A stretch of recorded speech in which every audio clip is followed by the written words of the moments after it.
네. 자, 오늘 말씀의 제목은 환경이 문제가 아닙니다.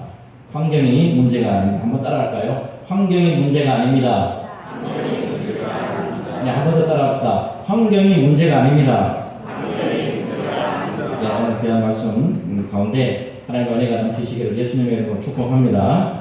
자, 의사들 사이에서요, 이 생명에 대한 신성한 의무를 다해야 한다라는 그런 의미에서 자신들끼리 공유하는 이런 예화가 있다고 그래요. 어느 의과 대학에서 교수가 학생들에게 이렇게 질문을 합니다. 한 부부가 있는데 남편은 성병에 걸렸고 그 아내는 심한 폐결핵에 걸려 있다. 이 가정에는 4명의 자녀가 있는데 첫째는 장님이고 둘째는 몸이 허약해서 일찍 죽었고 셋째는 장님에다가 벙어리고 넷째는 어머니의 영향으로 결핵 환자인데 얼마 못 산다는 거예요. 그런데 이 어머니는 현재 새로이 5째 아이를 임신했다 이거예요. 자, 이럴 경우에 여러분 그 어머니는 어떤 결정을 내려야 하는가? 자, 이에 대해서 한 학생이 손을 대뜸 들고 한다는 소리가 이렇게 이야기합니다. 낙태 수술해야 합니다. 어머니를 위해서도 그 아이의 장래를 위해서도 낙태 수술해야 합니다. 자, 이렇게 하니까 교수가 이렇게 이야기를 했다 그러잖아요. 아, 그런가? 그러면 자네는 방금 베토벤을 낙태해서 죽인 걸세. 여러분, 이 불행한 가정 상황 가운데 5번째로 아이로 태어난 사람이, 이 5번째 아이로 태어난 사람이 바로 이 베토벤이라는 거예요. 아버지가 성병에 걸려있고, 4남매 가운데 하나는 이미 죽었고, 셋째는 결핵에 걸려서 살 희망이 없고, 어머니는 폐결핵 중증인 상태에서 임신을 한 거예요. 자, 오늘날에 여러분 의학적 판단으로 보면 당연히 낙태해야 된다고 이렇게 결정을 내릴지도 모를 그 아이가 그 뱃속에서 인고의 바람을 견디고 놀랍게도 세계적으로 유명한 악성 베토벤이 되었다는 거예요. 여러분, 사람은 말입니다. 이렇게 환경에 지배를 받는 것 같습니다. 환경이 최악이 되고 희망이 없다라고 생각이 될 때 제일 먼저 생각하는 것이 버려야 된다. 버림, 이거를 먼저 생각하는 것 같아요. 그런데 그 버림으로 말미암아서 엄청난 비극이 생기는데도 우리가 잘 깨닫지 못한 것 같습니다. 여러분, 한 인격체가 말입니다.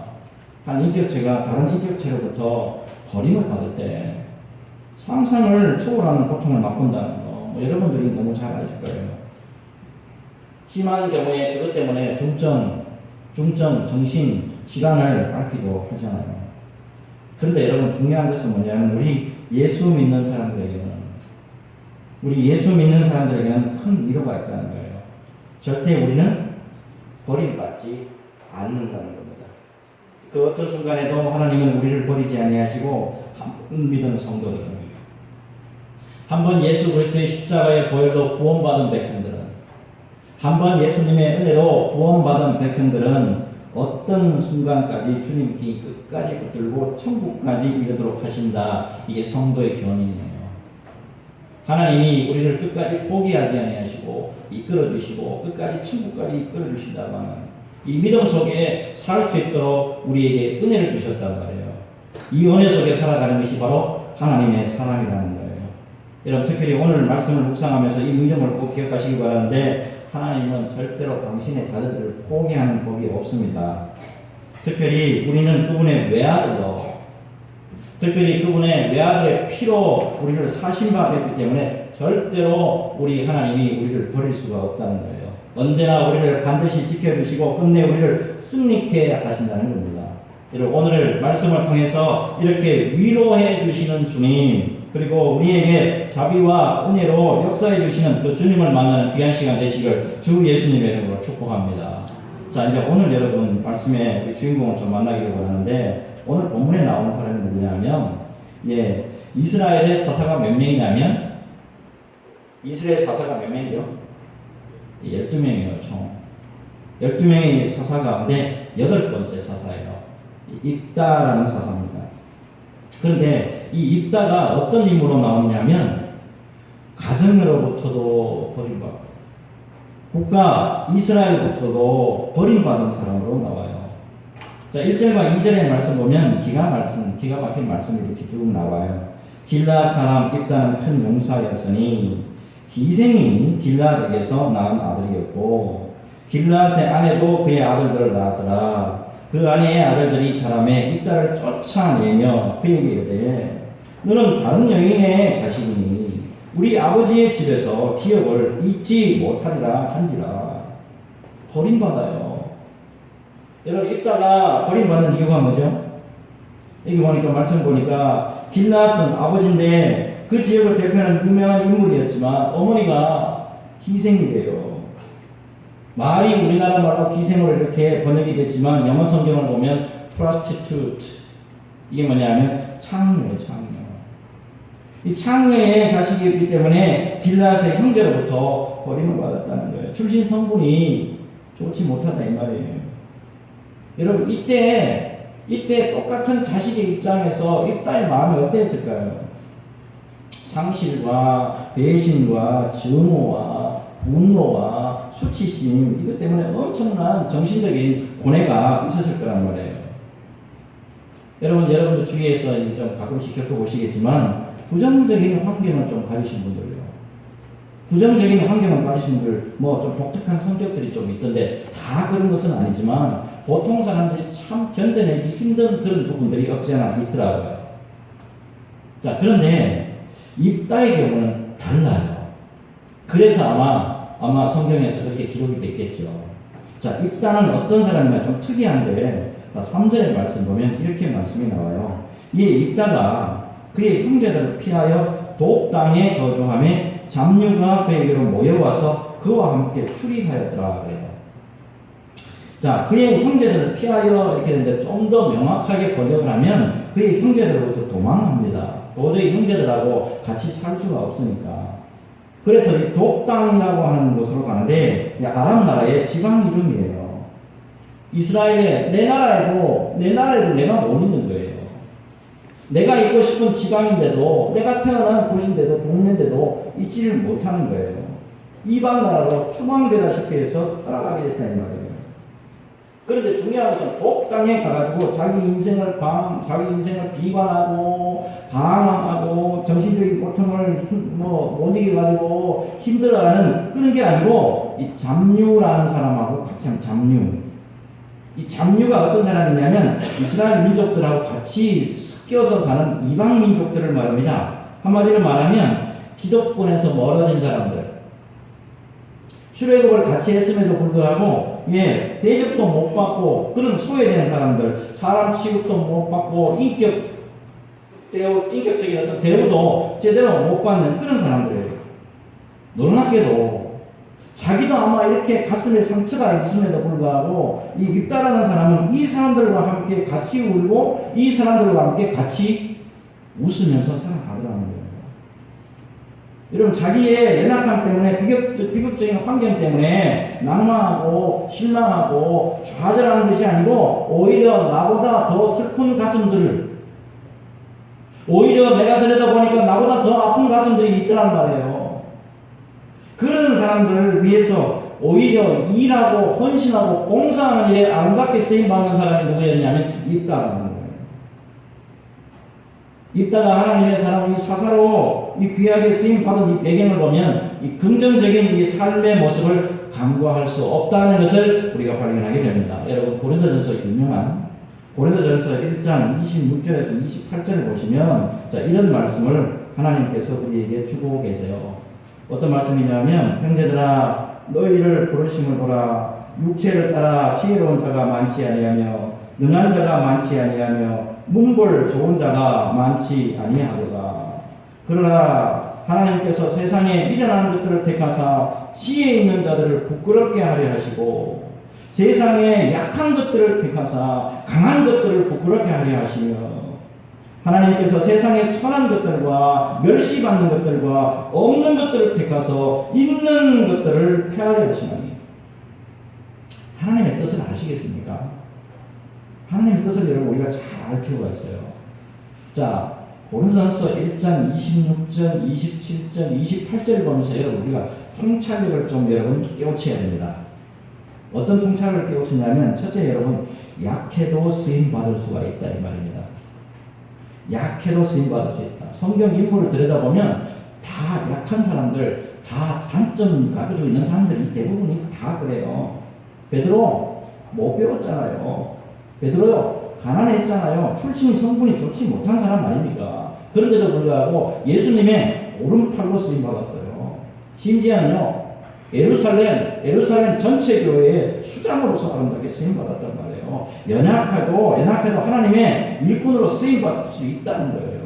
이것을 여러분 꼭 기억하시고 언제나 연약하다고 실망하고 좌절하지 마시고 주님 앞에 언제나 아름답게 그리고 우리가 또 겸손하게 설 때 하나님이 언제나 우리를 사용하신다는 거 잊지 마시고 믿음으로 견고하게 서는 저와 여러분 되시길 예수님의 이름으로 축복합니다. 두 번째 쓰임 받는 이유가 있죠. 상처받아도 여러분 상처가 있어도 쓰임 받을 수 있어요. 어느 인생들 다 한번 만나서 이야기해 보세요. 상처 없는 사람이 있나? 다 상처 있는 사람이란 말이에요. 다 아픔이 있단 말이에요. 그러나 그런 사람도 하나님의 일꾼으로 쓰임 받더라는 거예요. 마지막으로 통찰력이 뭐냐면 여러분 가진 것이 없어도 나는 이게 없고 나는 이게 없고 이게 없어 저게 없어가지고 쓰임 못 받습니다. 그게 아니에요 여러분. 여러분 있다고 풍족하다고 가졌다고 해서 반드시 쓰임 받는 게 아니라는 거예요. 여러분 오늘 말씀 잘 기억하시기 바랍니다. 그러나 하나님께서 세상에 미련한 것들을 택하사 지혜 있는 자들을 부끄럽게 하려 하시고 세상에 약한 것들을 택하사 강한 것들을 부끄럽게 하려 하시고 하나님께서 세상에 천한 것들과 멸시받는 것들과 없는 것들을 택하사 있는 것들을 폐하려 하시나니. 제가 최근에요 사무엘 상하를 굉장히 매력 있는 성경이에요. 사무엘 상하를 이렇게 좀 보고 있는데 사무엘 상하 가운데 여러분 가장 주된 주인공이 누구냐면 예수님의 예표가 되는 사람, 이 다윗이라는 사람이잖아요. 이 다윗은 2세의 8아들 중에 막내예요, 막내. 다른 형들은 전부 다 출세 가도를 달릴 수 있는 환경들을 다 가질 수가 있어요. 얼마든지 가가지고 공부를 하든지 어떻게 하든지 뭐 군사 훈련을 받든지 이렇게 하면 얼마든지 출세 가도를 달려갈 수가 있어요. 그런데 이스라엘의 막내 아들이요. 이스라엘이라고 하는 이 특수한 나라의 막내 아들은 출세의 환경하고는 거리가 먼 존재예요. 아버지 이세마저도 아예 기대를 걸지 않는 그런 아들이에요. 그런데 여러분 중요한 것은 뭐냐면 하나님의 눈이에요. 사람이 봤을 때는 막내예요. 사람이 봤을 때는 출세 가달려갈 수 없는 사람이에요. 그러나 하나님의 눈은 어떤 눈이냐 하는 거예요. 하나님의 눈은요 왕이 될 수 없는 곳이에요. 거기가 소위 말해서 수재가 나올 수 없는 곳이라고, 지도자가 될 수 없는 환경 가운데 다윗을 두고 우리를 지역창 같은 곳에 거기다가 두고 하나님이 보고 계신단 말이에요. 다윗을 그런 연약하고도 힘든 곳에 출세할 수 없고 왕이 될 수 없고 지도자가 될 수 없는 곳에 두고 하나님이 보시더란 말이에요. 양떼를 지켜야 됩니다. 가정에 필요한 육류나 털을 공급해야 되잖아요. 우유를 공급해야 된단 말이에요. 그리고 하나님이 아버지가 맡겨주신 양떼를 지키기 위해서 맹수하고도 싸워야 됩니다. 곰하고 사자하고 목숨을 걸어놓고 싸워야 된단 말이에요. 이런 환경에 있는 다윗을 하나님이 놓치지 않고 보시더라 이 말입니다. 우리가 믿음 생활하는 가운데 이런 환경이 있고 저런 환경이 있고 내가 과연 이런 큰 일을 할 수 있겠나, 그게 아니더란 말입니다. 하나님의 눈은 불꽃 같은 눈동자로 어떠한 곳에 있든지 하나님이 은혜 주시고자 하시면 언제나 은혜 주실 수 있는 곳에 우리를 두시고 보고 계신다는 걸 잊지 마시기 바랍니다. 그런 곳에 놔두고 다윗을 통치자로 들어 쓰시잖아요. 유명한 사도행전 13장 22절에 사도행전 13장 22절에 패하시고 다윗을 왕으로 세우시고 증언하여 이르시되 내가 이세 아들 다윗을 만나니 내 마음에 맞는 사람이라. 여러분 화려한 곳에 누구나 다 출세할 수 있는 곳에 누구나 잘 될 수 있는 곳에 거기다 갖다 놔놓고 이 사람 훈련시켜줘가지고 내 마음에 합한 사람이라 내 마음에 맞는 사람이라 그렇게 말씀하시지 않았단 말이에요. 왕이 될 수 없는 곳이란 말이에요. 지도자가 될 수 없는 곳이란 말이에요. 도대체가 여기서 무슨 선한 것이 나올 수 있겠느냐 하는 곳이란 말이에요. 그곳에 갖다 놔놓고 하나님이 보시고 그곳에서 하나님이 그 사람을 들어 쓰신단 말이에요. 환경이 문제가 아니에요. 환경이 문제가 아니고 불꽃 같은 눈동자로 바라보시는 우리 주님 앞에서 어떻게 사느냐는 거예요. 불꽃 같은 눈동자 같은 우리 주님 앞에서 우리가 어떻게 삶을 사느냐, 여기에 미래가 달려있단 말입니다. 어느 목사님의 책에 이런 책 제목이 있잖아요. 지금 미래를 결정할 수 있다. 지금 미래를 결정할 수 있다. 지금 미래를 어떻게 결정할 수 있느냐. 환경과 주의 때문에 여러분 물리는 것이 아니고 믿음의 주여 온전케 하시는 주님 앞에 충성을 다할 때 바로 지금 미래가 결정이 된단 말이에요. 꼭 기억하시고 부정적인 환경을 가졌다고 좌절하고 낭망하지 마시고 나는 이래서 못해, 나는 이래서 힘들어, 나는 이래서 아무것도 못해요 라고 하는 게 아니란 말입니다. 부정적인 환경을 가졌다고 여러분 좌절하고 낭망하지 마시고 믿음으로 주님 앞에 우리가 달려갈 때 언제나 믿음으로 우리를 붙잡아 주실 줄로 믿습니다. 언제나 주님은 소망의 하나님이라는 거 잊지 마시고 믿음의 주요 온전케 하시는 주님 바라보고 소망 중에 승리하는 저와 여러분 되시기를 주 예수님의 이름으로 축복합니다. 자, 이제 여러분 이어서 6절의 말씀 보는데, 자, 이제부터 입다가 인생이 바뀝니다. 자, 어떻게 바뀌느냐. 입다에게 이르되 우리가 암몬 자손과 싸우려하니 당신은 와서 우리의 장관이 되라 하니. 자, 이스라엘 대적 암몬이 이스라엘 치리하니까 어림받았던 인생이에요. 정말 상처투성의 인생이에요. 그럼에도 불구하고 입다의 인생에 있어서 전세가 확 역전되는, 인생 역전이 되는 그런 순간이 지금 오게 됩니다. 자, 이 기가 막힌 말씀인데, 자, 7절 말씀 보면, 자, 입다가 이제 큰 소리를 뻥 치죠. 이렇게 칩니다. 입다가 길앗 장로들에게 이르되 너희가 전에 나를 미워하여 내 아버지 집에서 쫓아내지 아니하느냐? 이제 너희가 환난을 당하였다고 어찌하여 내게 왔느냐 하니라. 길앗에 사람이 왔어요. 장로들이 와가지고요, 아쉬운 소리 한때 오히려 꾸짖어요. 누가요? 입다가. 여러분, 특별한 게 한 가지 발견이 되는데요. 여러분, 부정적인 환경에 처해 있는 분들요, 부정적인 환경에 처해 있었던 분들이나 또 처해 있는 분들을 연구를 해보면 대체 한 3가지 정도의 경향이 나타납니다. 첫째가 부정적인 환경에 처해질 때, 첫째가 회피형이에요. 자기가 처해 있는 환경에 대해서 막 아예 그거 회피하는 거예요. 다른 일을 그냥 하거나 그와 상관없는 일을 하면서 회피해요. 그게 회피형이에요.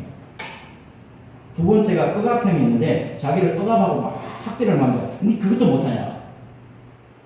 그것도 못하냐? 라고, 또는 어떻게 보면 부정적인 환경을 탓해요. 이것 때문에 나는 이럴 수밖에 없어. 나는 이렇기 때문에 난 주먹을 사용해야 돼. 나는 이렇기 때문에 폭력을 사용해야 돼. 공격적인 성향을 갖게 돼요. 그래서 타인들에게 막 포근하고 폭력적인 나타나고 인격이 완전히 망가지게 돼요. 근데 세 번째 모습이 나타납니다. 그 세 번째 모습이 어떤 모습이냐면 방향 정환형이에요. 방향 정환형. 그러니까 부정적인 것을 누리지 않아요. 부정적인 것을 누리지 않고 오히려 긍정적인 에너지로 바꿔버려요. 여러분, 예를 들어서 입다처럼 나보다 더 아픈 환경과 가슴들이 있다는 게 발견이 되는 거예요. 그동안에는 나만 힘든 줄 알았어. 그동안에는 나만 아프고 나만 외롭고 나만 괴롭고 나만 쓸쓸하고 나만 하나님이 나를 몰라주는 것 같았단 말이야. 그런데 세상 사람들을 만나보고 같이 교제를 해보고 같이 기도를 나눠보고 같이 믿음 생활을 해보니까 나보다 더 아픈 가슴이 있더란 말이에요. 아하, 내가 이래서 살아서는 안 되겠구나. 내가 방향 전환형의 모습이 되어야 되겠구나. 나보다 더 아픈 가슴과 환경이 있다는 것을 바라보고 오히려 그분들에게 소망을 주고 희망을 주는 사람으로 변화되었다는 거예요. 누가 여기 있다가요. 그게 여러분 어떻게 그게 발견되었다고, 어떻게 그 근거가 어디냐냐. 11절을 보면 우리가 눈에 띄는 단어가 하나 나와요. 11절을 보면 이에 있다가 길앗 장로들과 함께 가니 백성이 그를 자기들의 머리와 장관을 삼은지라. 입다가 미스바에서 자기 말을 다 누구 앞에? 여호와 앞에 하니라. 앞에는 어떻게 보면 입다, 어떻게 보면 환경만 나오는 것 같아요. 어려움과 그다음에 버림받는 거 이것만 나오는 것 같은데, 입다가 어떤 사람인가 안 나왔죠. 입다는 누구를 의지하는 사람이냐면 바로 하나님을 의지하는 사람이에요. 하나님을 의지하니까 하나님이 나와 함께 하시고, 하나님이 나와 동행하시고, 하나님이 내게 은혜 베풀어 주시고, 하나님이 내게 지혜를 주시고, 하나님이 내게 평강을 주신다는 걸 이걸 깨닫게 되니까 환경에 눌리고 회피하고 확대하는 그런 모습이 나타나지 않는다 이 말이에요. 특별히 여러분, 하나님에 대한 믿음이 있는 사람은 절대 부정적인 환경 앞에서도 회피하거나 여러분 억압형이 되면 안 돼요. 하나님이 반드시 나에게 은혜를 베풀어 주실 것임을 여러분 믿어야 돼요. 여러분, 하나님은 당신의 백성들을 절대로 망하게 버려두시는 그런 분이 아니란 말이에요. 하나님은 언제나 소망의 하나님이시고 그분을 믿고 섬기는 자들에게, 그분을 믿고 섬기고 변함없이 기도하고 예배하는 자에게 언제나 주님은 우리를 실망시키지 않는 위대한 하나님이라는 걸 여러분 잊지 마시기 바랍니다. 최근에 제가 책을 하나 읽었는데요. 1998년도에요. 전미 청소년 체육대회 일리노이주 지역 예선 결선에서 여러분 딱 모습 보면 이 사람이 어떤 사람이냐면 체조 선수예요. 체조 선수인데 다른 선수들과는 너무나도 다른 모습을 한 체조 선수가 관중들 앞에 모습을 드러냅니다. 키가 불과 71cm예요. 그리고 소녀예요. 여자예요. 이 여자 체조 선수에게 체조 선수로서 가장 꼭 필요한 것이 있어야 되는데 이 선수에게 뭐가 없죠 지금? 뭐가 없어요? 두 다리가 없어요.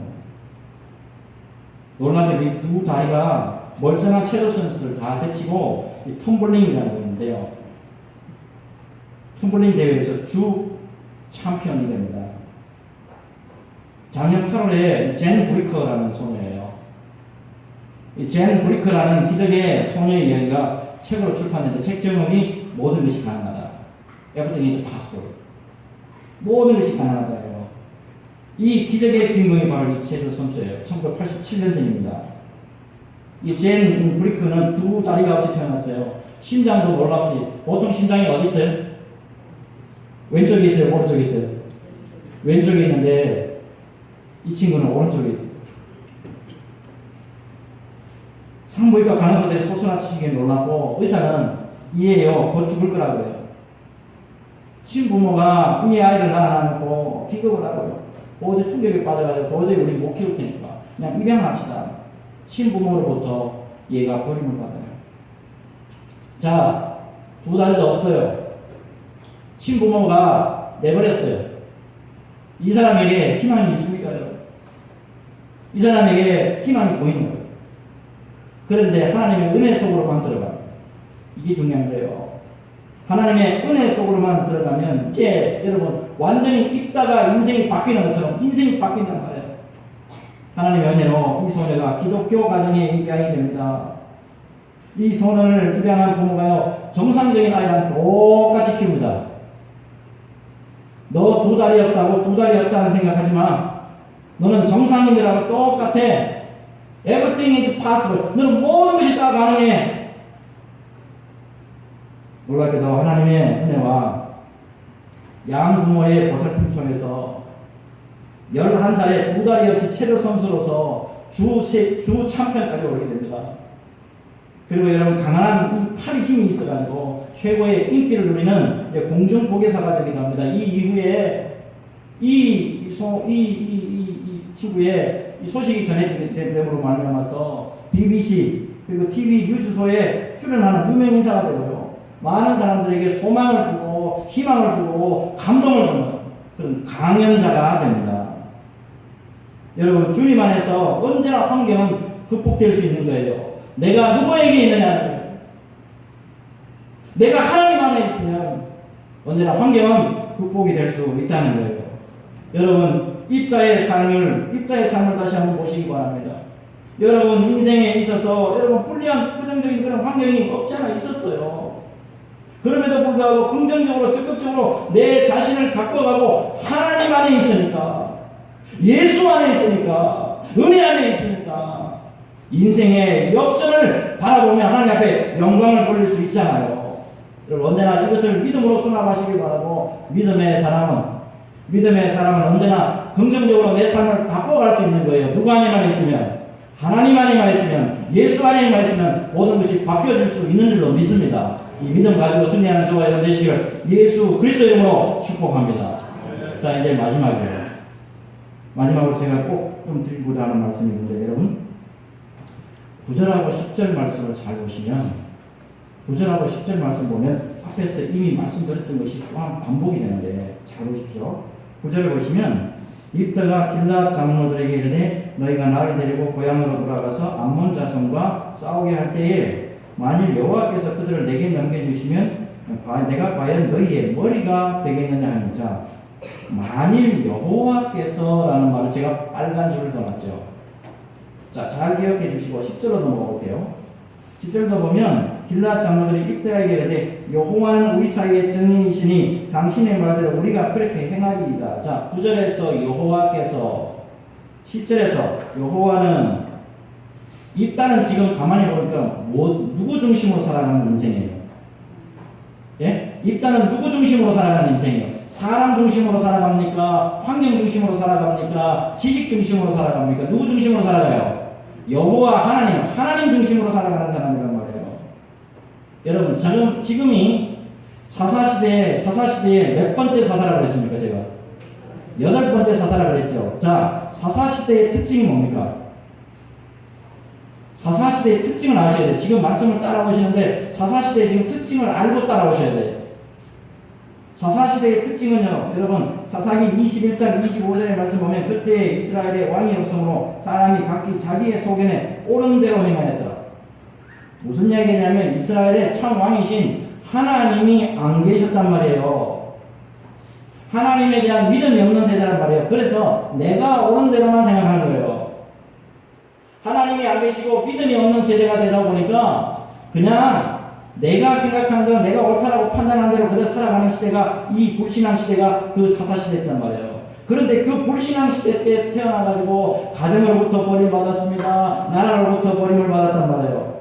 그런데 그런 과정에 있었지만 이 사람이 절대로 잊어버리지 않고 잃어버리지 않는 게 있었죠. 그게 뭐냐면 바로 하나님 중심으로 사는 인생이었단 말이에요. 세상이 지금 엉망진창이고요. 세상이 다 썩어 들어가고요. 세상이 다 나를 힘들게 하지만 그럼에도 불구하고 무엇을 붙잡고 있었냐면 하나님의 중심되는 하나님 중심주의 이 신앙을, 이 믿음을 붙잡고 있었단 말이에요. 여러분 하나님 중심으로 사는 사람들에게 반드시 주어지는 축복이 있습니다. 여러분 곧 죽어도 세상이 뒤집히고 아무리 힘든 곳에 가더라도 하나님 중심으로 살아가면 우리에게 내려주시는 축복인데, 그게 뭐냐면 대적이 우리를 이기지 못하는 거예요.